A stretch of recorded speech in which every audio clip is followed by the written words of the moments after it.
बिस्मिल्लाहिर्रहमानिर्रहीम। Chapter number 4 है। अक्सर टीचर्स ये यूनिट नहीं करवाते। इसकी वजह ये नहीं है कि मुश्किल है, असल में ये लेंथी है। आसान है लेकिन इसके क्वेश्चन थोड़े से तूल पकड़ लेते हैं, यानी लेंथी हो जाते हैं, लंबे हो जाते हैं। बाकी ये बहुत आसान है। बोर्ड में इसके क्वेश्चंस आते हैं और बोर्ड के अकॉर्डिंग बड़ा इंपॉर्टेंट यूनिट है। तो मैं 4.1 शुरू करवा रहा हूँ। 4.1 पहला एक्सरसाइज है, लिखा हुआ है 250 यूएस डॉलर्स को पाउंड स्टर्लिंग में तब्दील करें। अच्छा देखिए जी, हम पाकिस्तानी हैं। हमें एक मुल्क की करेंसी को बताया गया। अभी 250 जो है ना वो अमेरिकी डॉलर है, यूएस डॉलर और यूनाइटेड स्टेट डॉलर यानी अमेरिकी डॉलर। 250 अमेरिकी डॉलर है, उसको हमने पाउंड में तब्दील करना है। अब देखें, डॉलर को पाउंड में हम उस वक्त तक तब्दील नहीं कर सकते जब तक हम अपनी पाकिस्तानी करेंसी में उसको तब्दील ना करें। तो क्या करेंगे, देखें, इस सवाल को पाकिस्तानी रुपए के रेट के हिसाब से हल करेंगे। ये लिख सकते हैं, आप ना भी लिखें कोई इशू नहीं। यूएस रेट क्या चल रहा है, पहले ये देखें ना रेट क्या है। तो मैंने बुक वाला लिखा है जो बुक पे दिया हुआ है। आप कोई भी फर्जी भी दे सकते हैं, जो करंट अब इस वक्त चल रहा है यानी 300 और कुछ रुपए, वो भी आप दे सकते हैं। तो इसका जवाब जो है वो पीछे वाले आंसर के साथ मैच होना लाजमी नहीं है। ठीक है, इस चीज़ को समझें और अपना कंसेप्ट अब क्लियर करें। अच्छा, यूएस रेट जो है वो 83.8 रुपये है। पाउंड का रेट जो है वो 1.3 रुपये है। ये दोनों के रेट मैंने पहले बता दिए। अब देखिए लिखा हुआ है कुल रकम कितनी है, $250। ये डॉलर का निशान है। ठीक है, इस तरह भी डलता है, ऐसे भी डलता है।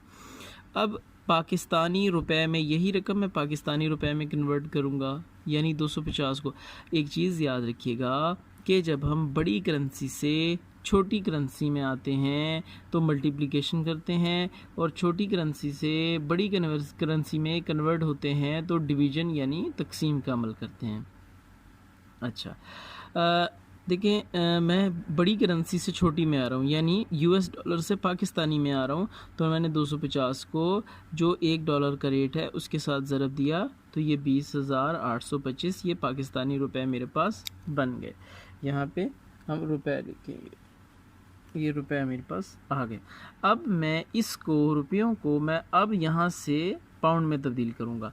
तो मैंने आपको बताया कि छोटी करेंसी से जब बड़ी करेंसी में जाते हैं तो डिवीज़न का अमल करते हैं। तो ये स्टर्लिंग पाउंड निकालने के लिए देखें, क्योंकि एक पाउंड का रेट 130 था तो मैंने इसको 130 पे तकसीम कर दिया। तो मेरा जो आंसर है वो 160 स्टर्लिंग पाउंड या पाउंड निकल आया है।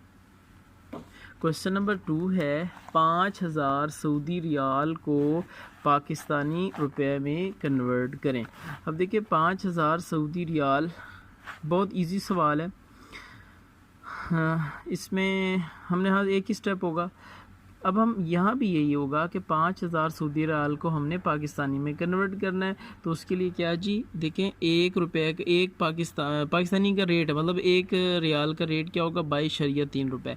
ये भी आप अपनी मर्ज़ी का फ़र्ज़ी रेट भी दे सकते हैं, या बाज़ औक़ात तो ये क्वेश्चन में दिया गया होता है, क्योंकि ये पहले 2 क्वेश्चन इनकम्प्लीट हैं, गलत हैं। इसमें रेट दिया जाना चाहिए लेकिन नहीं दिया, तो आप अपनी कोई मर्ज़ी का फ़र्ज़ी रेट भी दे सकते हैं, या आप जो करंट चल रहा है वो भी दे सकते हैं। मैंने बुक पे जो पीछे मिसालों में जो रेट दिया है 22.3 मैंने वो लिख दिया है। अच्छा, पाकिस्तानी रुपए का रेट 22.3 रुपये, कुल रकम पाकिस्तानी रुपए। अब इसको मैंने आपको बताया, जब बड़ी करेंसी से छोटी करेंसी की तरफ हम आते हैं तो क्या करते हैं, मल्टीप्लिकेशन यानी ज़रब करते हैं। तो देखें, मैं रियाल से पाकिस्तानी रुपए में आ रहा था तो मैंने कन्वर्ट कर रहा था, तो 5,000 को मैंने एक वाले रेट से ज़रब दे दी, तो ये 11,15,000 रुपये मेरे पास निकल आए रुपए। अच्छा, तीसरा सवाल है, हाँ यहाँ से अब जो है ना सवाल ठीक शुरू हो रहे हैं। ये पहले 2 सवाल इनकम्प्लीट है, इसमें होना चाहिए था लेकिन उन्होंने नहीं दिए किसी वजह से। अच्छा, तीसरा सवाल, एक इम्पोर्टर कार को जापान से 5,000 रुपये में, देखें सवाल को समझना जो है ना वो 80% क्वेश्चन आपका सवाल में सॉल्व हो जाता है अगर आपको सवाल की समझ है तो, वरना आप जवाब का रट्टा जितना मर्ज़ी लगा लें वो आपको समझ नहीं लगता जब तक कि आप सवाल नहीं समझें। तो सवाल को समझें। एक इम्पोर्टर है जी, मैं सवाल पढ़ता नहीं हूँ, आपको समझाता हूँ। एक इम्पोर्टर है, इम्पोर्टर कहते हैं जो बाहर से चीज़ें मंगवाता है। वो एक बाहर मुल्क से कोई चीज़ जो है ना, एक कार है, उसको वो इंपोर्ट करता है 5,000 यन में। यन जो है वो येन बोलते हैं, येन, YEN, येन जापान की करेंसी है। अच्छा, वो 5,000 येन के अंदर वो एक चीज़ जो है वो इंपोर्ट करता है, और उस वक़्त का जो रेट था ना, वो था 0.89523 ये मैंने यहाँ लिखा हुआ है ना, ये वाला रेट था उसका। अच्छा, उसके बाद लेकिन उस वक़्त एडवांस जो है वो नहीं देता। उसने कहा जी 3 माह के बाद आप जब गाड़ी मुझे देंगे मैं उस वक़्त दूंगा, लेकिन मुआहदा हमारा आज के रेट पर हो रहा है। यानी जो मैंने रेट बताया 0.83895 अच्छा इस पर हो गया, ठीक है जी। जो मैंने अभी आपको ये देखें 0.89523 इस पर रेट हो गया। 3 माह बाद जब उसने पैसे देने थे, ज़ाहिर है उसने अपने पाकिस्तानी रुपयों को बाद में कन्वर्ट करना था, तो बाद में रेट जो है वो थोड़े से तब्दील हो चुका था। वो क्या था 0.8922236 ये रेट हो चुका था। अब उसने अपने पाकिस्तानी रुपयों को इसमें कन्वर्ट करके उसको इस हिसाब से ही देने थे। अच्छा, तो क्या जी अब बताना है, उस सवाल में उसने पूछा है कि नफ़ा हुआ या नुकसान हुआ, ये बताएं। तो देखें 3 माह कबल, मैंने बड़ा शॉर्ट सा क्वेश्चन को कर दिया है। 3 माह कबल के रेट पर कुल रकम, यानी जो शुरू में जो रेट था, आप यूँ लिख सकते हैं मुआहदे के वक़्त के रेट पर कुल रकम कितनी बन रही है। 5,000 येन को मैंने इस रेट से ज़रब दे दिया तो ये मेरे पाकिस्तानी रुपये आ गए हैं, ठीक है जी। हाँ, 4,476.18 ये। अब 3 माह के बाद, यानी आप यूँ लिख सकते हैं मुआहदे के 3 माह के बाद का रेट, तो 5,000 को मैंने दूसरा वाला जो रेट था उससे ज़रब दे दी।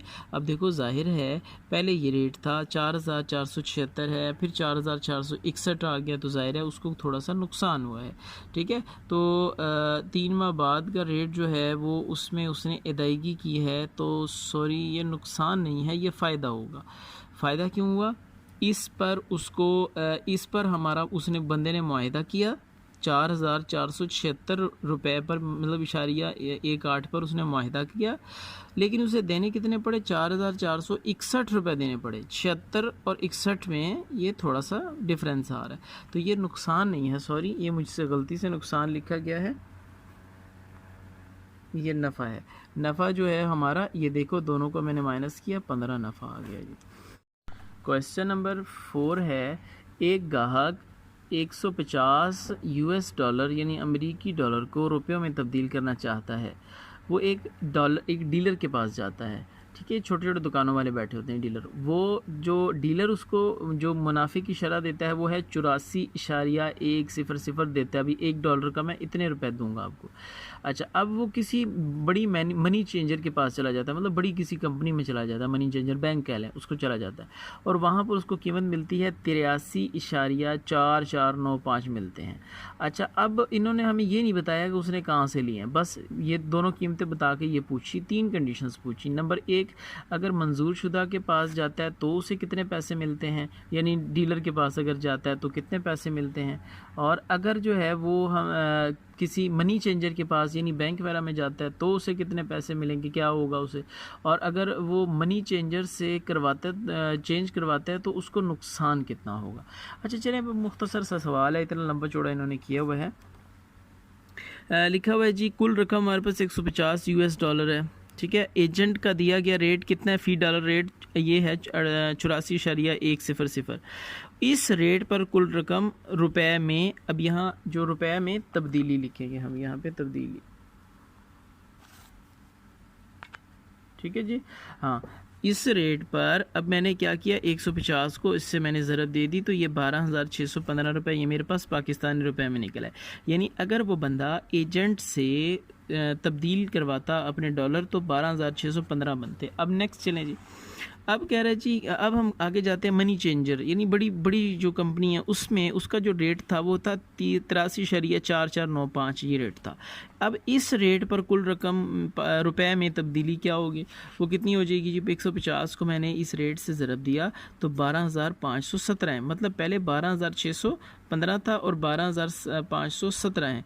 अच्छा, अब उसने 3 कंडीशंस पूछी थी, तो एक ये है दूसरी ये बता दी मैंने। अब तीसरा उसने पूछना था कि अगर वो मनी चेंजर के पास जाता और मनी चेंजर के पास मैं कि तीसरा क्या है, मनी चेंजर से तब्दील करवाता, यानी इससे तब्दील करवाता, तो उसे इसकी निस्बत कितना नुकसान होता। तो इन दोनों को मैंने माइनस कर दिया। देखें वहाँ 12,615 रुपये बन रहे थे, 12,517, इन दोनों को माइनस किया तो ये 98 रुपये का उसे नुकसान हो जाता अगर वो इसके पास जाता तो।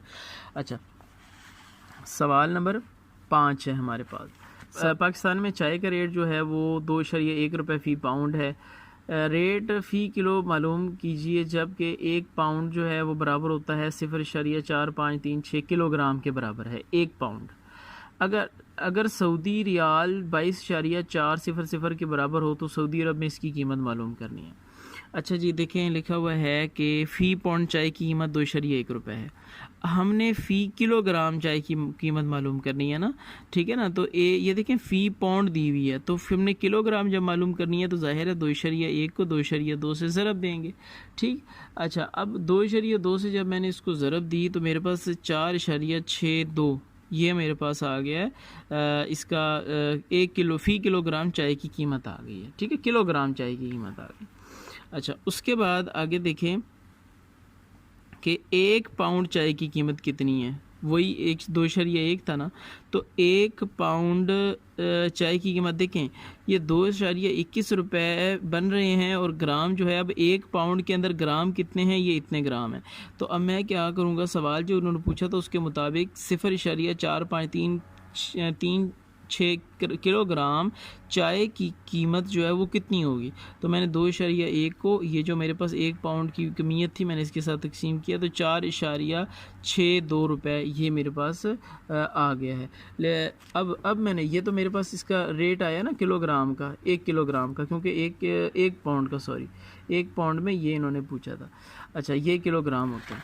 अब इसी का नेक्स्ट हिस्सा है क्या है जी, एक सऊदी रियाल इतने रुपए का है, तो सऊदी रियाल में कीमत क्या होगी।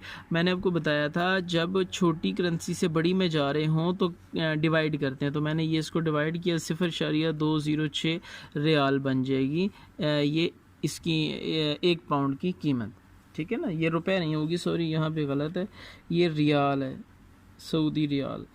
अच्छा, क्वेश्चन नंबर 6 है जी। एक एक्सपोर्टर इंग्लिस्तान को 4,000 पाउंड स्टर्लिंग के कारपेट्स एक्सपोर्ट करता है। इस मौके पर तबादला रेट 1 पाउंड स्टर्लिंग जो है वो 129.4542 है था, मतलब पहले जब मौके पर जो हमारा मुआहदा हुआ उस टाइम था।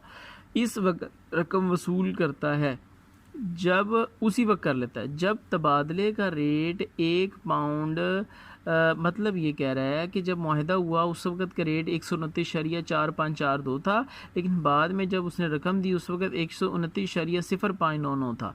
तो बताएं कि उसका कितना नुकसान हुआ। सवाल नंबर 6 है कि कुल रकम हमारे पास 4,000 स्टर्लिंग पाउंड है। मामला तय होते हुए पाउंड का रेट कितना था, 129.4542। अब कुल रकम रुपए में हम इसके हिसाब से करेंगे, ठीक है ना। तो मैंने 4,000 को इसी से ज़रब दी तो ये 5,17,816.8 ये रुपए में मेरे पास आ गया। मैं भी यहाँ पे रुपए लिख लूँगा, ये रुपए बन गया। अच्छा, ये मेरे पास अब तब्दीली के वक़्त का रेट, मतलब जब मैं वो तब्दील करवा रहा था या जब बाद में जाके पैसे दे रहा था उस वक़्त का रेट जो है ना वो ये था, ठीक है। अब इसके हिसाब से कुल रकम रुपए में जो है तब्दीली करूँगा, 4,000 को इससे ज़रब दे दूँगा तो ये 5,16,239.6 पहले ये रकम बन रही थी, अब ये रकम बन रही है। तो देखो जी, इनका नुकसान इसमें से जब ये माइनस कर किया तो ये 1577.2 ये नुकसान हो गया जी, ठीक है। अच्छा, क्वेश्चन नंबर 7 है। एक सऊदी अरब में पाकिस्तानी 4,370 रियाल माहाना कमाता है। इसके माहाना अखराजात जो हैं वो 3,450 रियाल हैं। वो अपनी बचत हर माह पाकिस्तान वापस भेजता है। वो 1 साल में कितनी बचत करता है। पहले तो हमने उसकी बचत बता देनी भी कितनी। इजी सा क्वेश्चन है, बचत और ये आमदनी को माइनस किया, बचत आ गई। अगर कह रहा है अगर तबादले का रेट 1 रियाल 22.400 हो तो बता रहे हैं। अच्छा कहते हैं जी साल बाद का तबादला रेट है, अगर मिसाल कह रहा है अगर वो इकट्ठा करता रहता अपनी बचत को और साल बाद भेजता तो 1 रियाल का उसे मिलता 22.3004, तो बताएं कि उसको नुकसान कितना होता, मतलब माहाना भेजने में उसको कितना नुकसान है ये बताना है हमने।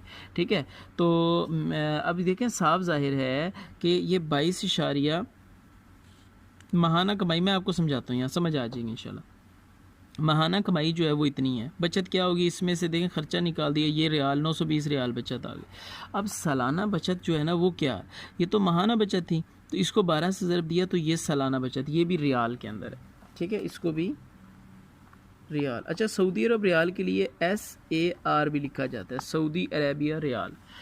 अच्छा उसके बाद पाकिस्तानी रुपए में इसकी तब्दीली होगी। ठीक है, कौन से ये महीने वाले में इसको जो माहवार जब वो भेजता है ना उस रेट में तब्दीली होगी। तो उसको मैंने 22.400 ज़रब दिया, ये 2,47,296 रुपये आ गया। अब साल बाद का रेट जो है ना, एक साल के बाद अगर वो इकट्ठे भेजता तो उस पर इसी रकम को मैंने दूसरे रेट से ज़रब दी तो ये 2,46,119 है। मतलब जो वो इकट्ठे भेज रहा अलग अलग भेज रहा था तब 2,47,296 बनते, अगर वो साल बाद इकट्ठा बेचता तो ये इतने बनते 2,46,000। तो उन्होंने पूछा है कि बताएं कि ये इकट्ठा हर महीने अलग-अलग भेजने पर उससे क्या नुकसान हुआ, जबकि हमें यहाँ से पता चल रहा है कि फ़ायदा हुआ है उसे। अगर वो इकट्ठे भेजता तो नुकसान होता, तो मैंने यहाँ पे एक बात लिख दी कि माहाना रकम भिजवाने पर नुकसान नहीं बल्कि फ़ायदा होगा। ये देखें नफ़ा और या फ़ायदा मैंने लिख दिया, अब ये माइनस किया तो 1,073 रुपये ये नफ़ा हो, ये 1,073 रुपये जो है ये नफ़ा हुआ है। ठीक है, क्वेश्चन नंबर 8 है। क्वेश्चन नंबर 8 मेरे पास है कि रिजवान सऊदी अरब में एक कार 15,000 में रियाल में ख़रीदता है, 3 माह बाद डिलीवरी है, मतलब उसको मिलनी है, जबकि अदायगी भी डिलीवरी के वक्त भी जानी है थी। मुआहदे के बाद तबादला का रेट कह रहा है जी एक सऊदी रियाल जो है वो 22.400 है, ये कब है, ये मुआहदे के वक़्त का रेट है। अच्छा उसके बाद कह रहा है बाद जब उसको कार मिलनी है बाद में तो उस वक़्त 22.0827 है 1 रियाल का रेट। तो बताएं रेट में तब्दीली की वजह से क्या उसको नुकसान हुआ है और कितना हुआ है ये बताएं। अच्छा कह रहा जी एक कार की कीमत जो है 15,000 रियाल थी, मुआहदे के वक़्त रेट पर मैंने डायरेक्ट लिख दिया, यहाँ नहीं लिखा कि मुआहदे के वक़्त रेट क्या था, मैंने डायरेक्ट लिखा मुआहदे के वक़्त के रेट पर पाकिस्तानी रुपए में तब्दीली 15,000 को ये उस वक़्त का जो रेट हमें बुक में दिया उससे ज़रब दी तो ये 3,36,000 रुपये ये निकला है। डिलीवरी के वक़्त मतलब जब उसको कार डिलीवर होनी थी उस वक़्त के रेट पर रुपये में तब्दीली, तो ये 15,000 को मैंने बाद वाले रेट से ज़रब दी तो ये 3,31,240.5 आ गया। अच्छा देखें अब उन्होंने क्वेश्चन वालों ने हमसे ये पूछा है कि बताएं, देखिए मुआहदा हुआ है इस पे, अब समझे मुआहदा हुआ है इस रेट पर, देने पड़े हैं उसको इतने रुपए। ठीक है, मुआहदा 3,36,000 पे हुआ, देने उसको 3,31,000 पड़े, तो भाई नफ़ा हुआ ना। क्वेश्चन में नुकसान पूछ रहे हैं, नुकसान नहीं है नफ़ा है। अच्छा यहाँ हमने नफ़ा लिखना है, नफ़ा जो है वो हमने इसमें से निकाल दिया तो ये 4,759.5 यानी राउंड ऑफ करें इसको तो ये 4,760 रुपये बनते हैं। अच्छा सवाल नंबर 9 है कि अली का एक दोस्त सऊदी अरब से उसको 450 रियाल भेजता है, बैंक तबादला के 2 रेट पेश करता है, टीटी के ज़रिए ख़रीद, ये उनकी कोई ऑफ़र्स हैं, और टीसी के ज़रिए ख़रीद, मतलब अगर वो टीटी के ज़रिए ये उनकी कोई पैकेज होगा, टीटी के ज़रिए अगर वो ख़रीदता है उसका रेट एक है 22.3449, अगर वो टीसी के ज़रिए ख़रीदता है तो वो 22.2146 होगा। तो अब हम यहाँ देखें बहुत इजी सा सवाल है कि टीटी के ज़रिए रुपए में तब्दीली करेंगे, मैंने इसको डायरेक्ट उस रेट से ज़रब दिया, ये रकम आ गई है हमारे पास। ठीक है 10,055.205। टीसी के ज़रिए, ये टीसी है, टीसी के ज़रिए रुपए में तब्दीली मैंने उस टीसी वाले रेट से ज़रब दिया तो ये 9,996.57 ही आ गया। अब बैंक के दिए गए 2 पैकेजेस में से टीटी के ज़रिए रियाल की तब्दीली करवाने पर ज़्यादा नफ़ा होगा, यही चीज़ उन्होंने पूछी थी। सवाल नंबर 9 ख़त्म हो गया। आगे जी क्वेश्चन आगे नहीं है जी, ओके एक्सरसाइज कंप्लीट है जी।